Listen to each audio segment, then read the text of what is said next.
Movie की शुरुआत इस तरह से होती है। हमें एक कार में बैठी एक लड़की को दिखाया जाता है जिसका नाम नाइटली होता है। तभी पहाड़ के खिसकने की वजह से उसकी कार एक खाई में गिर जाती है और वो बहुत बुरी तरीके से फंस जाती है। तभी वहाँ रेस्क्यू टीम वाले पहुंच जाते हैं और हमें इस स्टोरी के मेन कैरेक्टर को दिखाया जाता है जिसका नाम रे होता है। रे अपने साथियों के साथ उस लड़की को बचा लेता है। दूसरी सीन में एक और व्यक्ति को दिखाया जाता है जिसका नाम लॉरेंस होता है और यह भूकंप वैज्ञानिक होते हैं जो बताते हैं सैंड्रिया की दरार कैलिफोर्निया के बीच से होती हुई जाती है। ये जमीन दो टेक्टोनिक परतों की सीमा रेखा है जो लगातार घिसक रही होती है। भूकंप वैज्ञानिक लॉरेंस बताते हैं हर 150 सालों में भूकंप आना चाहिए, जबकि उसे यहाँ आए 250 साल से ज्यादा हो चुकी है और यह भूकंप कभी भी आ सकती है। अगली सीन में हमें एक व्यक्ति को दिखाया जाता है जिसका नाम किम होता है और वो लॉरेंस को बताता है नेवाडा में 23 छोटे भूकंप आए हैं जिनकी ताकत 2.0 से लेकर 2.2 तक थी। किम और लॉरेंस ने एक भूकंप की भविष्यवाणी करने वाली मशीन को बनाया होता है जो भूकंप आने से पहले और कितनी तेज भूकंप आएगा ये बता सकता है। इस मशीन के चेकिंग के लिए वो लोग हूवर डैम चले जाते हैं। दूसरी सीन में हमें रे को दिखाया जाता है जो कॉल पर अपनी बेटी ब्लैक से बात कर रहा होता है। उसकी बेटी कहती है डैड मेरी साइकिल लेते आइएगा। तभी रे को एक डाइवोर्स पेपर दिखता है जो रे की वाइफ ने छोड़े होते हैं। तभी हमें पता चलता है रे की 2 बेटियां होती हैं और छोटी वाली बेटी की नदी में डूबने की वजह से उसकी मौत हो जाती है और रे उसकी पुरानी चीजों को देखकर उसे बहुत मिस करता है। अगली सीन में हमें हूवर डैम को दिखाया जाता है जो क्लार्क काउंटी नेवाडा में होता है। किम और लॉरेंस का मशीन भूकंप का भविष्यवाणी कर सकता था। ये जानकर दोनों बहुत खुश होते हैं। तभी उनके मशीन में पल्स रेट बहुत ज्यादा बढ़ने लगता है और पल्स रेट 7.1 तक पहुंच गया होता है। लॉरेंस तुरंत किम को वहां से बाहर निकलने को कहता है। तभी हूवर डैम में बहुत बड़ा दरार आ जाता है। किम अपनी जान बचाकर वहां से बाहर आ जाता है। तभी वो एक बच्ची को देखता है और उसे लेकर भागता है। तब तक किम वहां पर फंस जाता है और वहीं पर किम की दर्दनाक तरीके से मौत हो जाती है। दूसरी सीन में हमें रे को दिखाया जाता है जो अपनी वाइफ के बॉयफ्रेंड से हाथ मिलाता है जिसका नाम डैनियल होता है। डैनियल एक मीटिंग में फ्रांसिस्को जाने वाला होता है और ब्लैक को भी सैन फ्रांसिस्को वॉलीबॉल देखने जाना होता है। जाते वक्त रे अपनी वाइफ को बोलता है डिवोर्स पेपर साइन करके भेज दूंगा।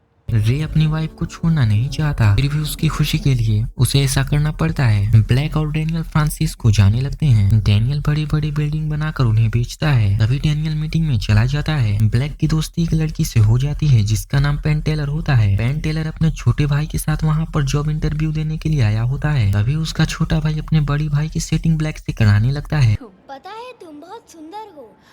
सच, थैंक यू। और पेन टेलर इंटरव्यू के लिए चला जाता है। दूसरी सीन में हमें एमा को दिखाया जाता है जो डैनियल के बहन के साथ होती है जिसका नाम सुजुन होता है। सुजुन उसके बारे में पूछती है। तभी रे का कॉल आ जाता है। रे एमा से अपने बर्ताव के लिए माफी मांगता है। तभी वहाँ बहुत तेज भूकंप आ जाता है। रे एमा से पूछता है तुम कहाँ हो, तो एमा उसे टेस्ट वेस्टर्न रेस्टोरेंट नाम बताती है और रे उसे छत के टॉप फ्लोर पर आने को कहता है। और दूसरी सीन में हमें ब्लैक को दिखाया जाता है जो फ्रांसिस्को में होती है और पेन टेलर के भाई को अपना नंबर दे देती है। और तभी उसके छोटे भाई के मन में ये चलता है मैं 20 साल का कब होऊंगा। डैनियल और ब्लैक कार में बैठते हैं। तभी वहाँ भूकंप आ जाता है और उनकी कार नीचे गिर जाती है। छत के गिरने की वजह से उनके ड्राइवर की मौत हो जाती है। तभी ब्लैक का पैर कार में फंस जाता है। डैनियल कार से बाहर निकलकर हेल्प के लिए जाता है और उस गार्ड को ब्लैक के बारे में बताता है और डैनियल ब्लैक को छोड़कर वहीं से भाग जाता है। तभी डैनियल की बात पेन सुन लेता है। दूसरी सीन में एमा को दिखाया जाता है। एमा सबको छत पर चलने को कहती है लेकिन उसकी बात कोई नहीं सुनता और वो अकेले ही छत पर जाने लगती है। उस बिल्डिंग के बगल में एक और बिल्डिंग होती है जो भूकंप की वजह से गिर जाती है। तभी रे एमा की तरफ एक रस्सी को फेंक देता है। बिल्डिंग के गिरने की वजह से वहाँ पर बहुत ज्यादा धूल उधरी आने लगता है और रे एमा को नहीं देख पाता और वो उस रस्सी को खींचने लगता है। रे एमा को बचा लेता है और वो लोग बहुत सारी गिरती हुई बिल्डिंगों से बचते हुए आगे निकलते हैं। तभी रे को ब्लैक का कॉल आता है। ब्लैक रे से बताती है कि मैं कार में फंस गई हूँ और डैनियल मुझे छोड़कर भाग गया। तभी उनका कॉन्टेक्ट टूट जाता है। दूसरी सीन में हमें ब्लैक को दिखाया जाता है और ब्लैक के पास उसकी हेल्प के लिए पेन और उसका भाई आते हैं। पेन उस कार की सारी हवा निकालकर ब्लैक को कार से सुरक्षित बाहर निकाल देता है और वो सभी उस बिल्डिंग से बाहर जाने लगते हैं। तभी ब्लैक रे से दोबारा कांटेक्ट बना लेती है। रे ब्लैक को किसी ऊंची जगह जाने को कहता है और ब्लैक को कहता है तुम्हें पता है ना हमने मेलोरी का बर्थडे कहाँ मनाया था। रे उसे कोई टावर जाने को कहता है। डैनियल भी अपनी जिंदगी को बचाने में लगा हुआ था। अगली सीन में हमें रे को दिखाया जाता है जो अभी बेकर्सफील्ड तक पहुंचा होता है और उसे ब्लैक के पास जाने में कुल 90 मिनट लगेंगे। तभी उनका हेलीकॉप्टर क्रैश होने लगता है। रे बड़ी सावधानी से अपने हेलीकॉप्टर को नीचे उतारता है और वहाँ से एक कार चुराकर फ्रांसिस्को की तरफ बढ़ने लगता है। तभी लॉरेंस के आदमी सभी न्यूज चैनल को हैक करके लॉरेंस की सभी चैनल पर भूकंप वाली सारी इंफॉर्मेशन दे देते हैं और न्यूज चैनल पर लॉरेंस बताता है सैन फ्रांसिस्को में भूकंप फिर से आएगा और वो पहले से ज्यादा ताकतवर होगा और लॉरेंस के मशीन के हिसाब से भूकंप 9.5 या उससे ज्यादा भी हो सकता है। लॉरेंस सब लोगों को फ्रांसिस्को शहर छोड़ने को कहता है। दूसरी सीन में हमें रे को दिखाया जाता है जहाँ पर कुछ बुजुर्ग लोग उसे आगे जाने से मना करते हैं क्योंकि जमीन के खिसकने की वजह से वहाँ बहुत बड़ी खाई बन गई होती है। रे उस बुजुर्ग आदमी का कैब देखता है, उस पर बर्डेज एविएशन हवाई अड्डे का नाम लिखा होता है। दोनों वहाँ पहुंचकर एरोप्लेन को चलाने लगते हैं। ब्लैक और पेन उसी बिल्डिंग की तरफ जाने लगते हैं। ब्लैक को एक वॉकी टॉकी मिलता है, तभी वो टावर पूरी तरीके से नष्ट हो जाती है और ब्लैक प्लेन भी बनाती है। दूसरी सीन में हमें पता चलता है रे का प्लेन कहीं पर लैंड नहीं हो सकता क्योंकि नीचे जगह नहीं होती और प्लेन में धीरे धीरे पेट्रोल भी खत्म होने लगा था। रे और एमा पैराशूट लेकर प्लेन से कूद जाते हैं और एक स्टेडियम ग्राउंड में उतरते हैं। दूसरी सीन में हमें ब्लैक को दिखाया जाता है काफी तेज भूकंप आने की वजह से पेन के पैर में शीशे का टुकड़ा धंस जाता है और वहाँ की जमीन पानी की लहरों जैसी दिखने लगती है। ब्लैक उसके पैर से शीशा निकाल देती है। दूसरी सीन में हमें लॉरेंस को दिखाया जाता है भूकंप 9.6 तक हो चुका था और ये इतिहास का सबसे बड़ा भूकंप होता है और हमें रे को दिखाया जाता है जहाँ पर समुद्र का पानी बहुत तेजी से पीछे जा रहा होता है और ये सुनामी का बहुत बड़ा लक्षण होता है। ब्लैक को वॉकी टॉकी से पता चल जाता है। सुनामी के बारे में सुनकर वो लोग ऊंची बिल्डिंग की तरफ जाने लगते हैं। रे भी सुनामी की लहरों की तरफ बढ़ने लगता है क्योंकि सुनामी छोटी थी तो रे चाहता है सुनामी से पहले वो उन लहरों के उस तरफ पहुंच जाए। तभी उनके सामने बहुत बड़ा जहाज आ जाता है। रे सावधानी से उस जहाज से बचते हुए आगे बढ़ जाता है। दूसरी तरफ डैनियल की मौत कंटेनर गिरने की वजह से मौत हो जाती है। दूसरी तरफ ब्लैक और पेन डैनियल की बिल्डिंग में चले जाते हैं लेकिन सुनामी का पानी उनके तरफ आ जाता है। दूसरी सीन में हमें रे को दिखाया जाता है जो ब्लैक को बोट से ढूंढ रहा होता है। कहानी में हमें पता चलता है ब्लैक और पेन टेलर एक दूसरे को पसंद करने लगे थे। तभी पेन का छोटा भाई बोट में रे को देखता है। ब्लैक उससे बताती है ये मेरे पेरेंट्स हैं और उन्हें लेजर लाइट की हेल्प से बुलाती है। तभी उनकी बिल्डिंग बहुत नीचे धंस जाती है। पेन टेलर और उसका भाई बिल्डिंग के ऊपर पहुंच जाते हैं लेकिन ब्लैक वहीं फंस जाती है। रे पानी के रास्ते ब्लैक के पास पहुंचता है लेकिन दरवाजे पर बहुत सारी चीजें होती हैं जिनकी वजह से रे अंदर नहीं जा सकता था। ब्लैक पानी में अपना दम तोड़ने लगी थी। रे अपनी पूरी ताकत से उस रास्ते को साफ करता है और ब्लैक को वहां से ऊपर ले आता है और ब्लैक को होश में लाने लगता है। तभी रे की वाइफ एमा शीशा तोड़कर अंदर आ जाती है। बिल्डिंग गिरने से पहले वो सभी वहां से बाहर आ जाते हैं। बहुत कोशिश करने के बाद ब्लैक होश में नहीं आती लेकिन रे ये बोलता है अब मैं तुम्हें नहीं खो सकता और दोबारा प्रयास करता है। सीने से पानी निकलते ही ब्लैक होश में आ जाती है और सभी बहुत खुश होते हैं और उनका परिवार फिर से खो जाता है। इस मूवी की रेटिंग IMDb पर 6.1 है। आपको ये मूवी कैसी लगी कमेंट में जरूर बताएं।